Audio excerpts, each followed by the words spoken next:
We now give the floor to Mr. Mandela for 8 minutes.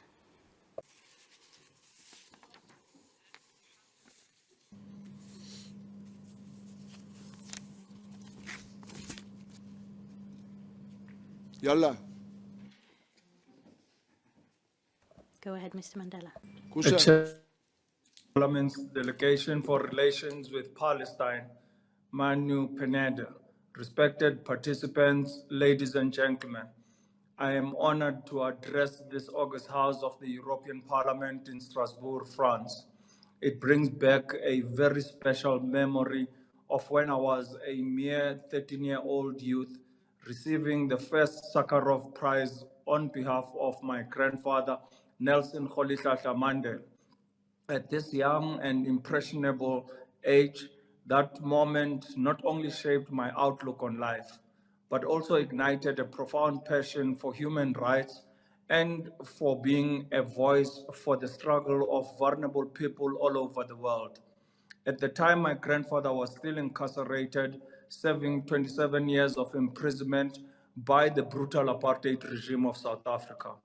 This moment was not only epic for me and for my grandfather, but for all who had sacrificed life and limb in our walk to freedom. The Sakharov Prize was not just an affirmation of struggle of our people, it was also an acknowledgement that the values that he, the African National Congress, and the broader liberation stood for were universal and a vindication of all the global anti-apartheid movement, who stood firmly in the face of Western imperialism at a time when the UK and USA were arming and supporting the apartheid regime in South Africa to the hilt. Allow me at the outset to acknowledge this invitation by Manu Pineda. We are indeed humbled by this singular honor and dedicate this speech to the memory of all the Palestinian resistance who have paid with their lives to attain freedom and the universal values enshrined in the 2016 European Union Charter of Fundamental Human Rights. This speech is especially dedicated to the babies and young children of Gaza, some 19,000 of whom have had their futures and hopes snatched from them. Their lives motivate me and should motivate all of us to continue the struggles for a free Palestine and a new world in which the lives, dignity, and fundamental human rights are accorded to. Ladies and gentlemen, may I remind you that the Union is founded on the indivisible, universal values of human dignity, freedom, equality, and solidarity.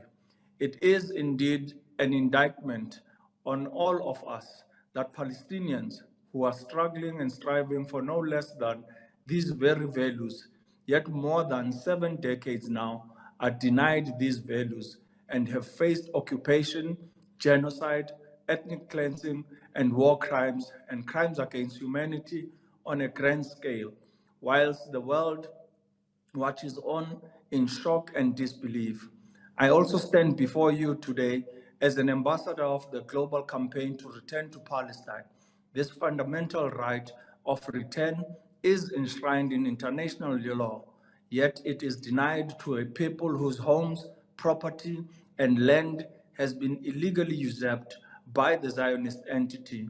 The 531 Palestinian villages massacred and disseminated from 1947-48 remind us that the war did not start on the 7th of October 2023.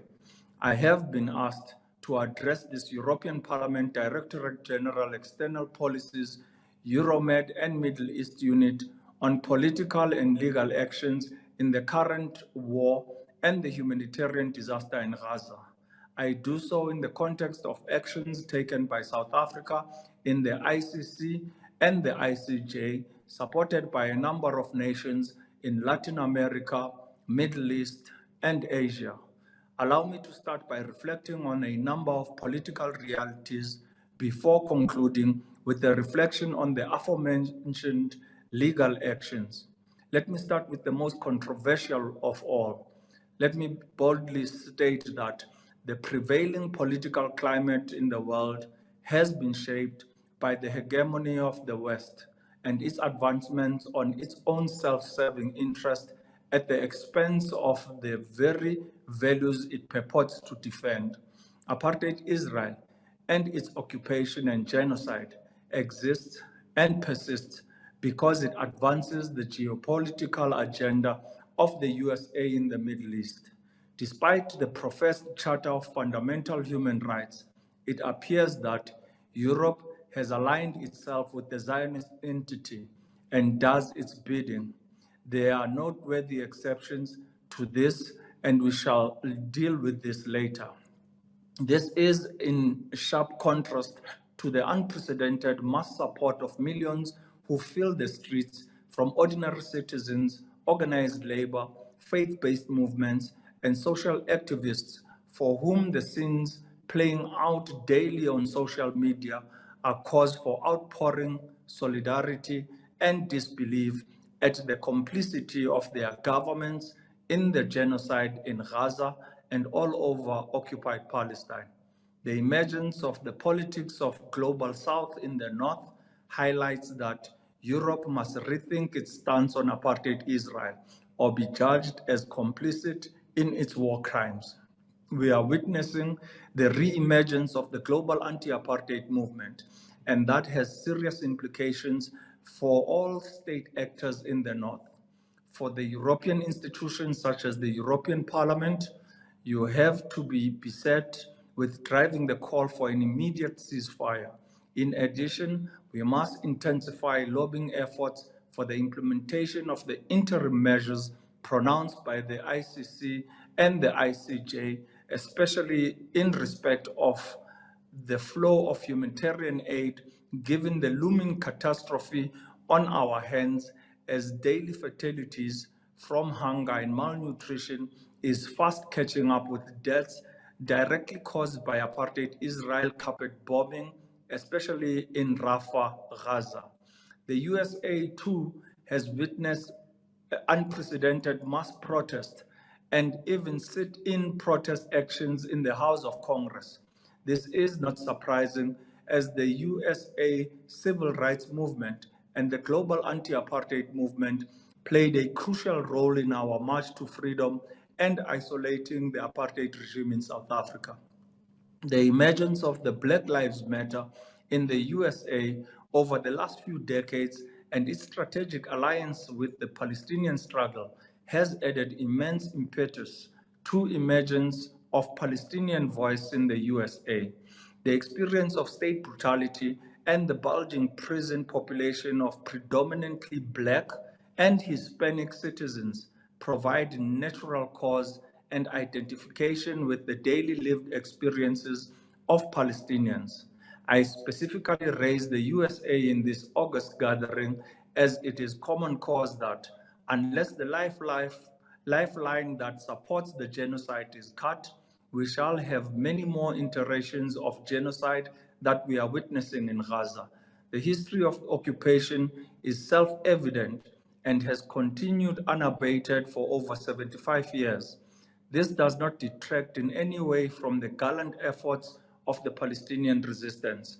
On the contrary, we believe that the Palestinian struggle is just and within its right under international law to resist occupation and genocide.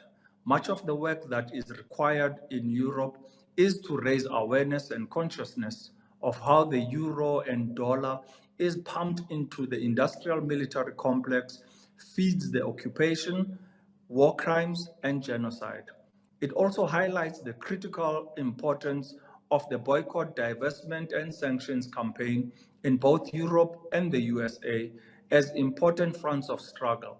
The resistance to this critical pillar of the Palestinian struggle is evidence of its efficacy. The Palestinian struggle has given a voice and a renewed impetus to the global South, and some of the most leading global public actors have emerged in response to the plight of the Palestinian people. One of the most critical areas that the global South must impact is the transforming of the organs of global governance in order to transform our world from a unipolarity and US hegemony We must rethink the relevance of the right to veto. We cannot have one country defying the founding principles of the United Nations by funding war crimes and arming war criminals to commit genocide and ethnic cleansing. We call on the voices of reason in the European Union to grapple with how to give effect to this objective. We must bring an end to global hypocrisy when it comes to Palestine. Ladies and gentlemen, our continent, Africa, has for the longest time been the victim of colonial occupation by Europe and still reels from the economic chains around the ankles. For this reason, we naturally identify with the Palestinian struggle for freedom, justice, and human dignity. Since the lodging of the ICJ case, South Africa has emerged center stage and has been lauded for its historic stance and courage in the face of immense opposition from Western imperialism. In its wake, the US-South Africa Bilateral Relations Review Bill has been tabled in Congress.